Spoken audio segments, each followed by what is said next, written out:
I'm gonna give you a better way to sell accounts payable services to your clients. Come on in, it is demo day. Woo! We're looking at MakersHub, the sponsor of this video. I can tell you, I sold AP to my clients and it was super heckin' manual. But check out this stat from MakersHub. The average user reduces time spent on AP tasks by 90%. What could I have done with that time? Okay, the app is MakersHub. 90%, like, is that one of those statistics? I could actually see it. For some of my clients that had really hairy AP stuff, I believe it. So let's jump in. I'm just gonna jump straight into what the secret sauce is here. So this is MakersHub. I'm just gonna hop straight into a bill to show you what's happening. This is a customer receipt from Home Depot that is absolutely disgusting. There is so much information here. Am I gonna enter all this stuff? Probably not. So this is the problem. We've got use cases where you've got these wildly difficult, wildly detailed receipts and invoices, and we gotta get all this detail in. So check this out on the right-hand side.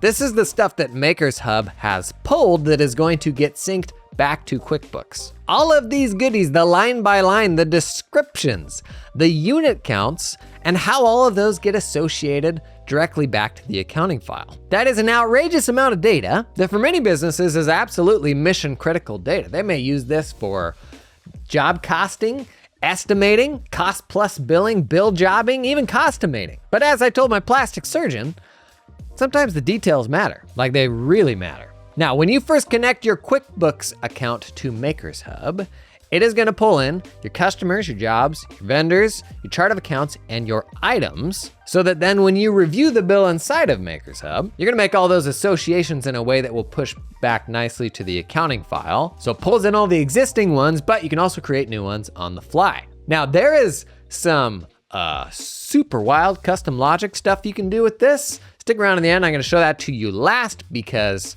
that's like, if there's a place to make a pile of money here, automating stuff for your clients, that is where it is. Now, approvals, as you may expect, are equally intelligent. Check this out. So they've got a little approval UI, you get like the approve button in the bottom left. Cool, not impressed yet. But they've also got like a whole custom logic thing of who and like in what situations it goes to certain people for approvals. More impressed. Use any property on the bill to like decide how that stuff works. Even add additional conditional approvers based on actions that an initial approver takes. Okay, more impress. And this one would have been a lifesaver for me, approver groups, so that anybody within that group can do the thing and progress the bill.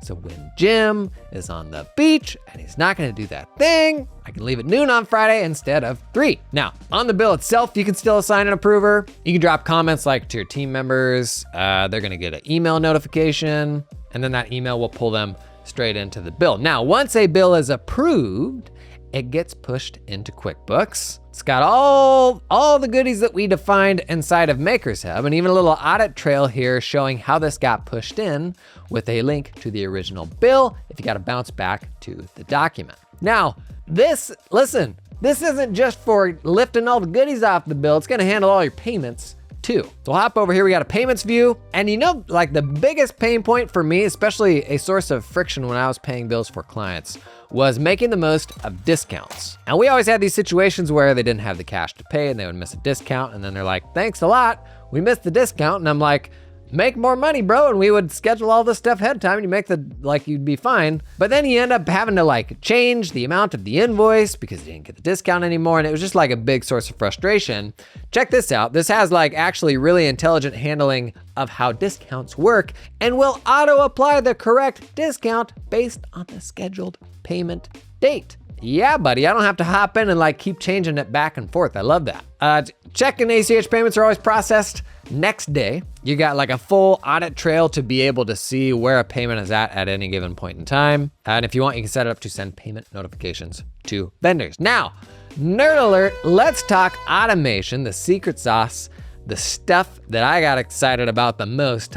auto mapping rules. So this is where you can like tailor this stuff to get super, super client and vendor specific, because it's fiddly, and it will make its best guess of how that stuff should work automatically. But this is where you tailor it to super dial it in, so that you basically never end up having to do the same thing manually twice, right? So let's hop into auto mapping rules. So here we're doing items and expense mapping. You can create any number of filters that will handle stuff specific ways. Here you can see we can filter based on vendor name, if it sees that in a document, item number, specific like item number, even the descriptions for those items, you can create like mapping logic if you see something in the description. But for example, let's say every time we saw the Home Depot, we wanted it to, rather than just chuck it in an expense account, call it a miscellaneous tool, which is like an item from our QuickBooks file, not just an expense account. So it maps stuff logically first based on what you've set up on this items and expenses screen. Then it will fall back to what is on this chart of account screen. So here similarly, we can filter items and expenses, the ways that they are processed. See expense account, income account,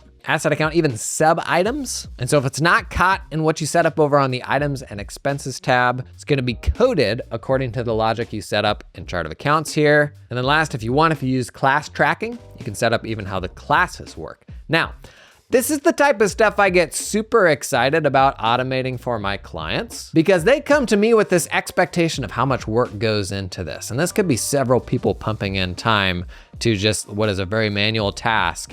And that business owner absolutely has better things that those people could be doing with their time, but somebody's got to do it, right? And so that client comes to you with this perception of what the value of that work is. Well, shoot, I'm paying 2 people to spend half of their time doing this. I see it. I know that I can automate a lot of it. And so I say, cool, like we'll take this on at $5,000 a month. We'll do this stuff for you. In reality, behind the scenes, we're gonna automate the heck out of it, but that's the value of the work that we're doing. And those 2 people can go do more valuable stuff. Now, would your client rather go out and hire another person to do that work and free up those people and then have 1 more person to manage and all the overhead that comes with that?